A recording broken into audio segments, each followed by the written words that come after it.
السلام علیکم ورحمۃ اللہ وبرکاتہ۔ ناظرین، اگر ابھی تک آپ نے ہمارے چینل کو سبسکرائب نہیں کیا تو ہمارے چینل کو سبسکرائب کر لیں اور ساتھ میں لگے بیل کے آئیکن کو ضرور پریس کریں تاکہ ہماری آنے والی ہر نئی ویڈیو کا نوٹیفیکیشن آپ کو بآسانی مل سکے۔ تو چلتے ہیں آج کے عنوان کی طرف۔ آج کی ویڈیو کا عنوان ہے شجر مریم اور نہر جبرائیل۔ حضرت عیسیٰ علیہ السلام حضرت بی بی مریم رضی اللہ تعالی عنہا کے شکم سے بغیر باپ کے پیدا ہوئے ہیں۔ جب ولادت کا وقت آیا تو حضرت مریم علیہ السلام آبادی سے کچھ دور ایک کھجور کے سوکھے درخت کے نیچے تنہائی میں بیٹھ گئیں، اور اسی درخت کے نیچے حضرت عیسیٰ علیہ السلام کی ولادت ہوئی، جو کہ آپ بغیر باپ کے کنواری مریم رضی اللہ تعالی عنہا کے شکم سے پیدا ہوئے۔ اس لیے حضرت بی بی مریم رضی اللہ تعالی عنہا بڑی فکر مند اور بے حد اداس تھیں،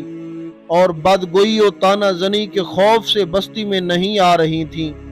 اور ایک ایسی سنسان زمین میں کھجور کے سوکھے درخت کے نیچے بیٹھی ہوئی تھیں کہ جہاں کھانے پینے کا کوئی سامان نہیں تھا۔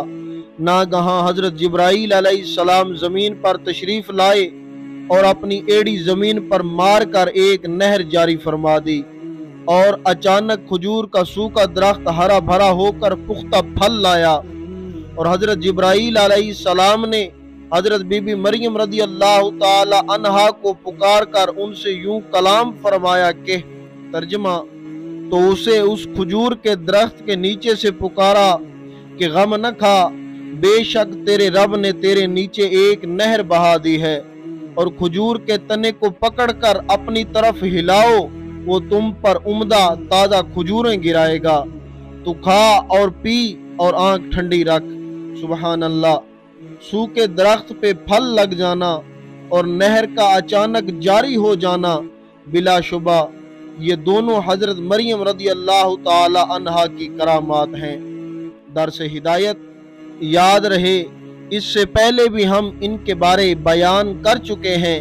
کہ حضرت بی بی مریم رضی اللہ تعالی عنہا جب بچی تھیں اور بیت المقدس کے محراب میں عبادت کرتی تھیں تو بغیر کسی محنت کے وہاں بلا موسم کے پھل ملا کرتے تھے، مگر حضرت عیسیٰ علیہ السلام کی پیدائش کے بعد پکی ہوئی کھجوریں تو حضرت مریم رضی اللہ تعالی عنہا کو ضرور ملی، لیکن خداوند تعالیٰ کا حکم ہوا کہ کھجور کی جڑیں ہلاؤ تب ہی تم کو کھجوریں ملیں گی۔ اس سے یہ سبق ملتا ہے کہ آدمی جب تک صاحب اولاد نہیں ہوتا تو اس کو بلا محنت کے بھی روزی مل جایا کرتی ہے، اور وہ کہیں نہ کہیں سے کھا پی لیا کرتا ہے، مگر جب آدمی صاحب اولاد ہو جائے تو اس پر لازم ہے کہ محنت کر کے روزی حاصل کرے۔ دیکھو، حضرت مریم رضی اللہ تعالی عنہا جب تک صاحب اولاد نہیں ہوئی تھی تو بلا کسی محنت و مشقت کے ان کی محراب عبادت میں پھلوں کی روزی ملا کرتی تھی، مگر جب ان کے فرزند حضرت عیسیٰ علیہ السلام پیدا ہو گئے تو اب خداوند قدوس کا حکم ہوا کہ کھجور کے درخت کو ہلاؤ اور محنت کرو، اس کے بعد ہی کھجوریں ملیں گی۔ واللہ تعالی عالم۔ آپ جڑے رہیں ہمارے یوٹیوب چینل کے ساتھ۔ اگلی ویڈیو تک کے لیے اللہ حافظ۔